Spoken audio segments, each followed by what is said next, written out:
దేవునికి స్తోత్రం. ప్రియమైన సహోదర సహోదరులకు శుభాభివందనములు. ఈ రోజు దేని వాగ్దానం తెస్సలోనికి రాసిన మొదటి పత్రిక 5:21. సమస్తమును పరీక్షించి మేలైన దానిని చేపట్టుడి.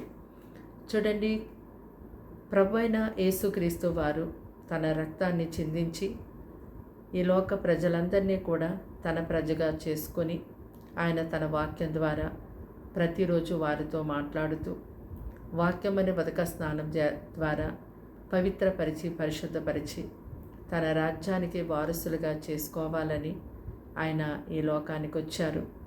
అయితే దేవుని యొక్క వాక్యాన్ని దీవారాత్రము ఎవరైతే ధ్యానిస్తారో వారు ధన్యులు.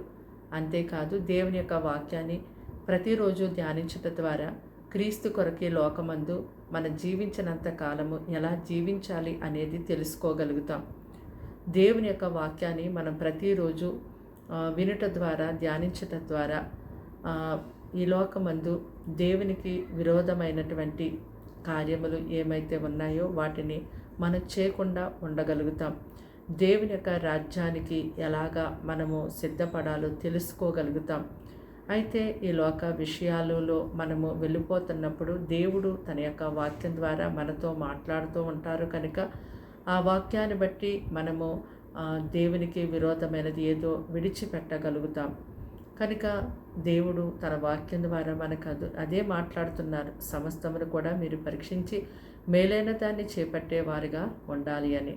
అయితే ఆయన ప్రజలుగా ముద్రించబడినటువంటి వారందరూ కూడా ప్రతి ఒక్క విషయంలోనికి వెళ్ళిపోయేవారుగా ఉండకూడదు. దేవుని యొక్క లేఖనాలకి లోబడి ఆయన యొక్క మాట వినేవారిగా ఉండాలి. దేవునికి అసహ్యాన్ని పుట్టించే ప్రతి ఒక్క దాన్ని చేయకుండా ఉండాలి. దేవుడు చేయవద్దన్న దాన్ని, ముట్టవద్దన్న దాన్ని మనము ఎంత మాత్రము కూడా చేయడానికి వీల్లేదు.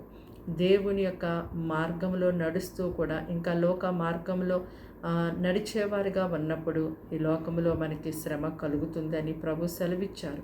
కనుక దేవుని యొక్క వాక్యాన్ని బట్టి మనము ప్రతిరోజు మన జీవిత యానములో మేలైన దానిని అంటే దేవుని చిత్తములో ఉన్న దానిని మనము చేయువారిగా ఉన్నప్పుడే నెమ్మది సమాధానం ఈ లోకమందు మనం కలిగి జీవించగలుగుతాం.